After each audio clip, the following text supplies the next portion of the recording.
Oh yeah, been making up some wooden fixture fittings for the boat, and I use this Edgar D4 one-shot adhesives. Excellent stuff. I call it bubble glue. It bubbles up like this, as you can see, and fills up any gaps. But if you get it on your hands, you can wash your hands and you're stuck with this for a time, so sorry about that. But while on the subject of the boat, core plugs in the engine. That's an ordinary core plug, a modern type with sort of a flange, and they're mild steel, probably nickel plated, possibly stamped out, might be rolled. Anyway, produced in their millions. But the engine's getting through them like 9-pins. They're not lasting at all. They're very thin, of course. And they're going into a cast iron block, and steel was not too far away on the anodic scale to cause too much problems, but we're ending up like that, just a ring. And it's not long that takes to happen. Don't forget we're dealing with salt water, which is very corrosive. And well, I've since transpires there's other issues there, but some faults or gremlins are self-induced. I noticed when I was painting the hull there was a nice sacrificial anode on the hull. Looked absolutely new, but the fittings screwing it together weren't particularly well. They looked like they'd been there for a few years, so bell should have rung. I should have thought, hello, either an anode isn't required or it's not doing its job. Anyway, further inspection, I found out that it's not connected to anything. Someone had fitted a new anode, and laying in the bilges I found a piece of old stud and a wire going to the engine earth. So that didn't help matters, did it? Oh dear, oh dear. Anyway, sorting out a few little silly problems, and it's the silly ones I quite like. Oh, incidentally, you can get these, I saw them in America, stainless steel. I thought that might do. But the cost of shipment is ridiculous. You know, I'm not paying pounds and pounds and pounds for a little piece of metal. It's absolutely ridiculous. And yet on the other side of the scale I wanted a foot valve, and there's a foot valve. It's only plastic, admittedly, but it's got a stainless steel spring, and there's a couple of nice rubber washer arrangements. I had to make this piece up. I found a brass fitting that it would screw into. I mean, you can buy those. But it was £2.39. Free post from Hong Kong. So I clicked on it, and 5 days later it fell on my mat. Isn't it brilliant? Some things just aren't worth the hassle. Another little thing. This is a section of stovepipe I've used for my stove, and being open-ended, I didn't want a cowl. Being open-ended, rain runs down, and eventually ended up in the ash pan, for those who remember it. So I got an old piece of, well, the old gun, the old mastic. I chucked nothing away. Anyway, it fitted over the top. I thought, that's brilliant. But blowed me down, it blew away. Quite amazing. And it rattled a little bit with the engine going, so I thought, oh, I don't want that. So I made that up. I don't know what it is, but it's a little stainless cup. And using my spot welder, I spot welded a piece of stainless springy on there, and that's brilliant. Stops the rain from getting in, doesn't rattle, won't come off, won't blow off anyway.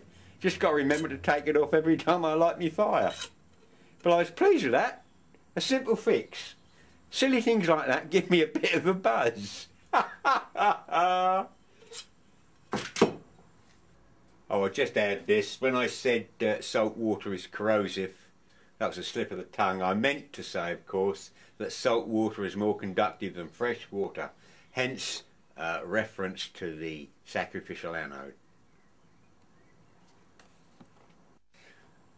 Right, well, let's clear the decks a bit. Give myself some room. That'll do. Some guy said to me, or made a comment, you can sell anything on eBay. I don't think much of eBay. If you think I've got a gripe about Google Plus, you ought to hear about eBay. Anyway, I was interested in amateur radio at one time, and I started to make a screwdriver aerial, and this is the former I made, and that's the coil I've wound on a piece of former that was put in the lathe and this fitting made up. And I have here a nice long whip suitable to go in the end, and a great deal of sourcing. I found a nice piece of copper tube that will slide into.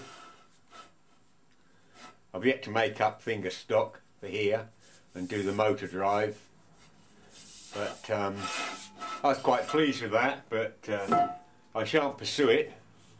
So I thought, well, I've done quite a bit of work. There's several days work there, putting a groove in here and winding the coil and sourcing the materials.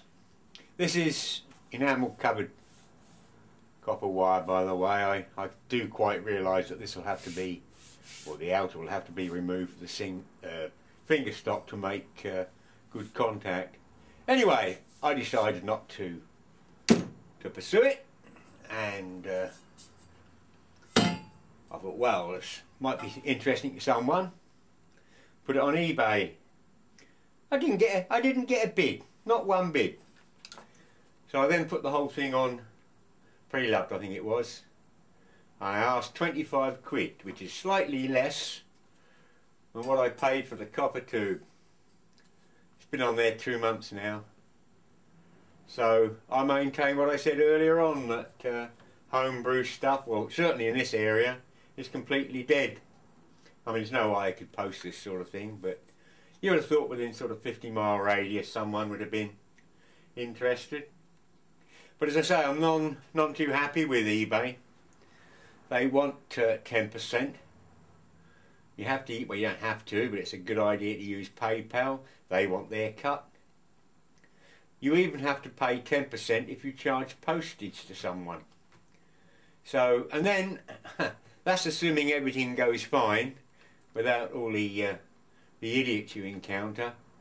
Oh, you do get some stupid questions and that people ask. I once sold 40 foot of 2-inch internal diameter plastic irrigation pipe, used but in good condition. Some guy said, "How long is it?" Oh dear.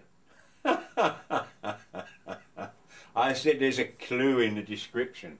And then you say, "No post, too heavy to post, collection only please." And you'll get someone say, "If I bought this item, would you post it to me?" They just don't read what's in the description. I've done quite a few sales, and I've bought one or two goodies, I admit. But when I want something, they're very, very expensive. But when I try to sell something, it's nobody wants them. I've forgotten how many items have gone for 99p. I bit my tongue sometimes. But I suppose you're going to say, well, serves you right, you put a reserve on it. But that costs you again, and so it goes on and on. There ought to be a simpler, better arrangement, surely. Anyway, I've got to start getting rid of some of all this stuff because, well, I can't take it with me. On the other hand, it could be the obscure items I'm trying to sell. It's just not popular enough, and there's an example. Some really nice large capacitors, high voltage capacitors. 87.5 microfarads, 440 volt AC working. Where can you buy those from? I put several on eBay. Not the slightest bit of interest. The best you can hope for is doorstops. But you can't go to a electrical component store and buy those. Admittedly, I've had them years, and they could well be perhaps a bit leaky now. I don't mean leaky, I meant internally leaky. But being electrolytics, they can be reformed, put in series with a 25-watt bulb for a few hours. They'd be perfectly fine. I've done it and checked them out on a capacity meter. But that's insignificance to some of these. There's a 100 microfarad. That's 500 volts AC working. I've got boxes and boxes of these. I wonder if I could do something in novelty doorstops.